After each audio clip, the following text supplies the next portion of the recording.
നിയമാവർത്തനം 7-ാം അധ്യായം. നീ ചെന്ന് കൈവശമാക്കാൻ പോകുന്ന ദേശത്തേക്ക് നിന്റെ ദൈവമായ കർത്താവ് നിന്നെ കൊണ്ടുപോകുന്നതുകൊണ്ട് നിന്റെ മുമ്പിൽ നിന്ന് അനേകം ജനതകളെ, നിന്നെക്കാൾ ഏറിയതും ശക്തവുമായ ഹിത്യർ, ഗിർഗാഷ്യർ, അമോര്യർ, കാനാന്യർ, പെരീസ്യർ, ഹിവ്യർ, ജബൂസ്യർ എന്നീ 7 ജനതകളെ അവിടുന്ന് നിഷ്കാസനം ചെയ്യും. നിന്റെ ദൈവമായ കർത്താവ് അവരെ നിന്റെ മുമ്പിൽ ഏൽപ്പിക്കുമ്പോൾ നീ അവരെ പ്രഹരിച്ച് ഉന്മൂലനാചാര വിധേയമാക്കണം.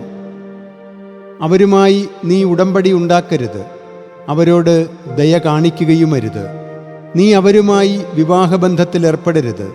നിന്റെ പുത്രിയെ നീ അവൻ്റെ പുത്രന് കൊടുക്കരുത്.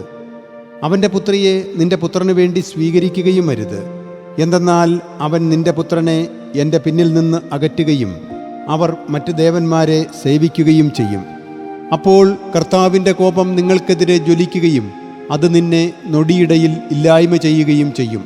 പ്രത്യുത ഇപ്രകാരമാണ് നിങ്ങൾ അവരോട് ചെയ്യേണ്ടത്: നിങ്ങൾ അവരുടെ ബലിപീഠങ്ങൾ മറിച്ചിടണം, സ്തംഭങ്ങൾ തകർക്കണം, അഷേരാകൾ വെട്ടിവീഴ്ത്തണം, വിഗ്രഹങ്ങൾ തീയിൽ ചുട്ടരിക്കണം.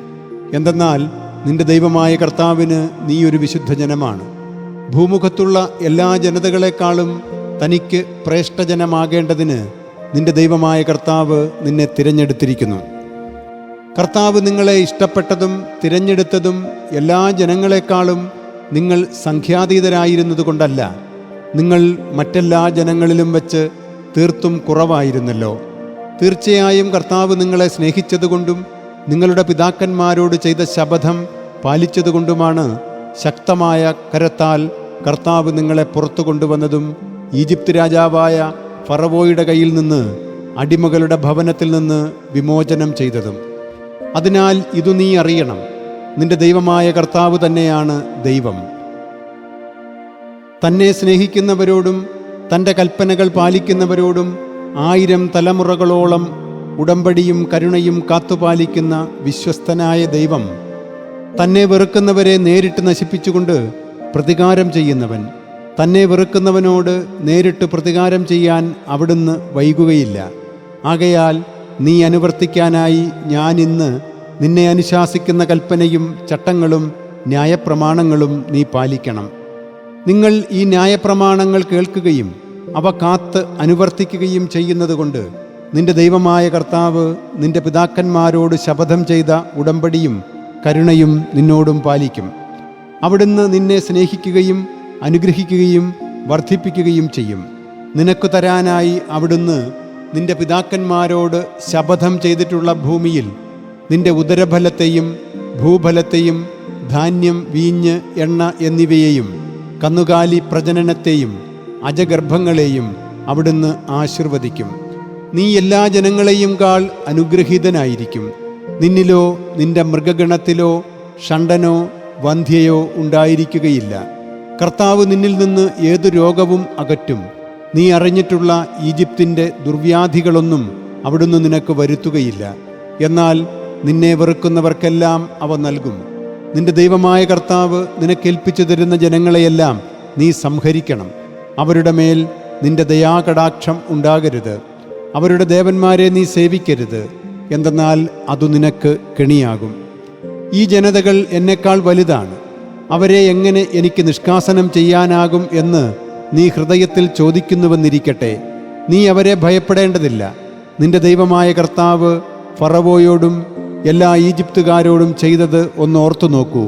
നിന്റെ കണ്ണുകൾ കണ്ട മഹാപരീക്ഷകൾ, നിന്റെ ദൈവമായ കർത്താവ് നിന്നെ പുറത്തു കൊണ്ടുവന്ന അടയാളങ്ങൾ, അത്ഭുതങ്ങൾ, ശക്തമായ കരം, നീട്ടിയ ഭുജം എന്നിവ. ആരുടെ മുമ്പിൽ നീ ഭയപ്പെടുന്നുവോ ആ ജനങ്ങളോടെല്ലാം നിന്റെ ദൈവമായ കർത്താവ് അതുപോലെ തന്നെ പ്രവർത്തിക്കും. മാത്രമല്ല, അവശേഷിക്കുന്നവരും നിന്റെ മുമ്പിൽ നിന്ന് സ്വയം ഒളിക്കുന്നവരും നശിക്കുന്നതുവരെ അവരുടെ ഇടയിലേക്ക് കടന്നൽക്കൂട്ടത്തെ നിന്റെ ദൈവമായ കർത്താവ് അയക്കും. അവരുടെ മുമ്പിൽ നീ സംഭീതനാകരുത്. എന്തെന്നാൽ നിന്റെ ദൈവമായ കർത്താവ് വലിയവനും ഭീതിതനുമായ ദൈവമായി നിന്റെ മധ്യേയുണ്ട്. നിന്റെ ദൈവമായ കർത്താവ് ഈ ജനതകളെ നിന്റെ മുമ്പിൽ നിന്ന് ഘട്ടം ഘട്ടമായി പുറന്തള്ളും. അവരെ തിടുക്കത്തിൽ ഇല്ലാതാക്കാൻ നിനക്ക് കഴിയാതിരിക്കുന്നത് കൊണ്ട് വന്യമൃഗഗണം നിനക്കെതിരെ പെരുകാതിരിക്കും. നിന്റെ ദൈവമായ കർത്താവ് അവരെ നിന്റെ മുമ്പിൽ ഏൽപ്പിച്ചു തരും. അവർ ഇല്ലായ്മ ചെയ്യപ്പെടുന്നതുവരെ അവിടുന്ന് അവരെ വലിയ പരിഭ്രാന്തിക്കിരയാക്കുകയും ചെയ്യും. അവരുടെ രാജാക്കന്മാരെ അവിടുന്ന് നിന്റെ കയ്യിൽ ഏൽപ്പിക്കും. ആകാശത്തിൻ കീഴിൽ നിന്ന് അവരുടെ നാമം നീ നശിപ്പിക്കും. നീ അവരെ ഇല്ലായ്മ ചെയ്യുന്നതുവരെ ആരും നിന്റെ മുമ്പിൽ നിലയുറപ്പിക്കുകയില്ല. അവരുടെ ദേവവിഗ്രഹങ്ങൾ നിങ്ങൾ അഗ്നിയിൽ ദഹിപ്പിക്കണം. നീ അതുവഴി കെണിയിലകപ്പെടാതിരിക്കാൻ അവയ്ക്ക് മേലുള്ള വെള്ളിയോ സ്വർണമോ നീ മോഹിക്കുകയോ നിനക്കായി എടുക്കുകയോ അരുത്. എന്തെന്നാൽ നിങ്ങളുടെ ദൈവമായ കർത്താവിന് അത് നിന്ദ്യവസ്തുവാണ്. നിന്ദ്യവസ്തു നീ നിന്റെ വീട്ടിലേക്ക് കൊണ്ടുപോകരുത്. അതിനെപ്പോലെ നീയും നിഷിദ്ധനാകും. അതു നീ നിശേഷം വെറുക്കുകയും പൂർണ്ണമായി വർജിക്കുകയും വേണം. എന്തെന്നാൽ അത് നിഷിദ്ധ വസ്തുവാണ്.